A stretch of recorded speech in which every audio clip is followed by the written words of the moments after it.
La conscience bantoue face à la conspiration néocoloniale occidentale. Extrait du texte, Lettre ouverte à la conscience bantoue. De Nehem-Fumu Madisou Mabimangu, publié en 2015. Historiquement, tout le mal qui gangrène l'Afrique centrale résulte de la destruction du royaume du Congo par la colonisation portugaise, française et belge. Cette destruction a induit une profonde crise de conscience de la civilisation bantoue. Bantou est le pluriel de Muntu qui signifie être humain. L'entreprise coloniale a déstructuré la conscience bantoue et a instrumentalisé les sociologies. Les unes pour servir cette entreprise, les autres pour en subir les affres. Dans l'ensemble, l'entreprise coloniale entraîne les peuples bantous vers un suicide collectif. Le plus pathétique est qu'en dépit du bon sens, ces sociologies participent activement à cette conspiration néocoloniale subtile et tragique qui bloque l'ascenseur social au Bas-Congo.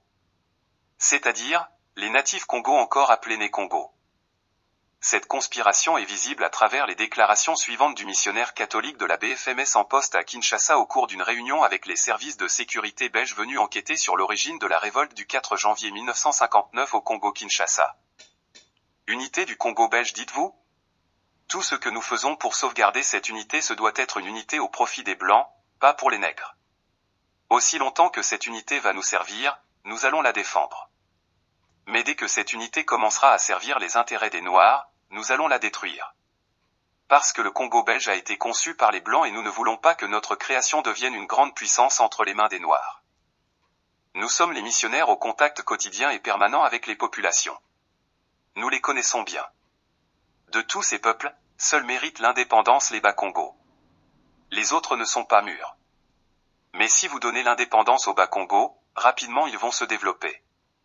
Ils vont devenir le Japon de l'Afrique centrale.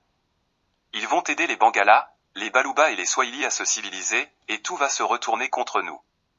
Alors que faire ? Mélangeons les Bas-Congo avec les peuples du Nord. On va faire un coup d'État à l'avenir et virer Kasavubu du pouvoir. On le remplacera par un Mungala. Les Bangalas vont former une digue pour stagner le pays et ce pays ne va plus marcher. Ainsi les Bas-Congo seront bloqués, et en fin de compte nous allons piller et profiter de ce pays énormément. On va pousser les autres peuples à haïr les Bas-Congo.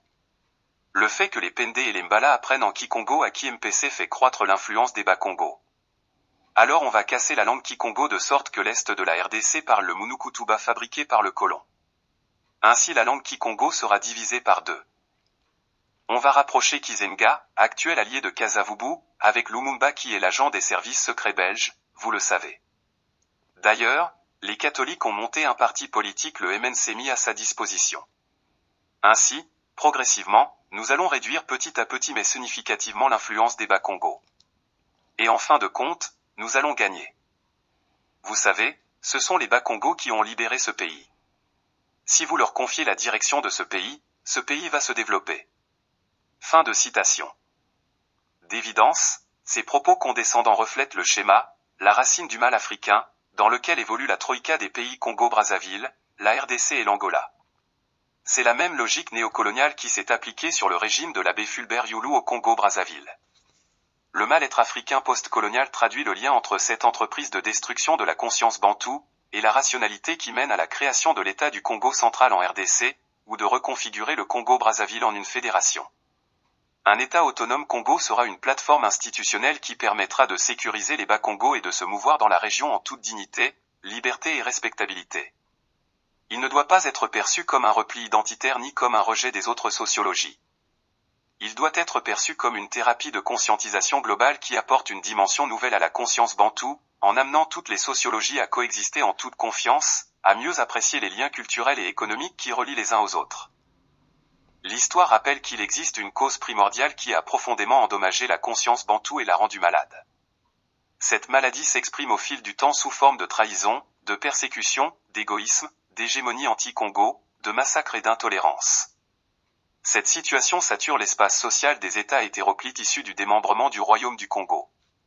Sans une reprise en main de sa destinée, les multiples vexations qui s'exercent sur le peuple Congo l'entraîneraient dans une descente aux enfers insondables. La liste des persécutions est longue et identique dans la troïka des pays englobant tout partie du territoire de l'ancien royaume du Congo. Nous citons. L'élimination physique méthodique des leaders Congo prive ce peuple d'élite et de leaders. Cet ostracisme crée un déséquilibre en termes de leadership. Il jette en pâture tout citoyen Congo qui subit l'hégémonie des sociologies voisines instrumentalisées. Il affaiblit et déstructure les pays Congo.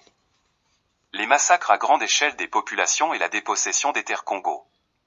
Ces actes, bien que connus de l'opinion internationale, participent au dépaysement des Congos sur leurs terres ancestrales. La présence Congo minorée dans les institutions, voire leur mise à l'écart sans ménagement dans les institutions. Les Bas-Congos subissent la politique des quotas dans les entreprises publiques, parapubliques et dans l'administration territoriale pendant que les autres sociologies sont favorisées et jouissent d'une influence croissante. Dans la province du Congo central en RDC, les Bas-Congos subissent une purge administrative, à l'instar de celle du Congo-Brazzaville des années 70. La spoliation des terres Congo constatée dans les trois pays est un phénomène critique. En Angola, les Bas-Congos sont traités comme des étrangers par des populations importées du Cap-Vert et de Sao Tomé qui occupent des pans entiers de leur territoire, sous la bénédiction du gouvernement de Luanda dont l'ancien président, Dos Santos, était lui-même d'origine sao-toméenne. Au Congo-Brazzaville, l'implantation massive des réfugiés hutus-rwandais par le HCR dépayse les populations autochtones. Ces temps-ci, le régime tribaliste de Sassou Nguesso y implante des soldats tutsis rwandais. En RDC, le Bas-Congo est livré à la spoliation des terres dans le but de concrétiser un projet d'amphithéose pour une colonie occidentale dotée des pouvoirs d'État balkanisés interdits aux autochtones. L'islamisme radical, qui menace la sécurité des peuples bantous et l'intégrité de l'identité bantoue, ne préoccupe nullement les dirigeants de la Troïka. Pourquoi? L'explication est d'ordre culturel et spirituel. Le Bou-Congo est l'unique religion ayant existé en Afrique centrale avant la pénétration coloniale. Du fait que le Bou-Congo renvoie à l'identité Congo persécutée, les dirigeants affichent une indifférence face à la menace islamiste qui progresse et déferle en Afrique centrale. Seul l'Angola s'est engagé à enrayer la présence islamiste sur son sol par la destruction des mosquées. À Brazzaville, M. Sassou Nguesso projetait même de construire la plus grande mosquée au monde pour noyer le Bou-Congo par pure phobie. Il préfère s'acclimater d'un islam radical affichant ses prétentions d'atteindre l'extrême sud du continent, l'Afrique du Sud. Enfin, l'interdiction dans les trois pays du mouvement, Bundu Dia Congo, relègue à la clandestinité la pratique du Bou-Congo. Cette mesure révèle le génocide culturel contre l'identité Congo. Elle complète la funeste entreprise de la mise à mort de la civilisation bantoue par les régimes de la Troïka. Face à toutes ces vexations, les peuples bantous doivent sortir de l'expectative et de l'observation passive de cette situation. La simple dénonciation du tribalisme d'État ne suffit plus pour éluder l'origine du mal. Car, les institutions internationales susceptibles d'arbitrer ces contentieux mineurs sont des instruments aux mains des puissances qui ont conçu cette même stratégie de discorde. De par leur volonté, aucune amélioration n'est possible. Bien au contraire, ces puissances attisent le feu de la division pour davantage piller et maximiser leurs profits. N'oublions jamais le principe machiavélique qui fonde la raison d'être de ces puissances. L'État n'a pas d'amis. Il n'a que des intérêts à défendre. En l'occurrence, les intérêts de ces puissances sont le pillage à huis clos des ressources naturelles africaines. Pillage rendu possible en entretenant des micro-conflits entre les peuples bantous, et par l'intronisation des dirigeants illégitimes. Fait à Brazzaville, le 10 août 2023. Pour le collectif de défense des terres bantous, le délégué.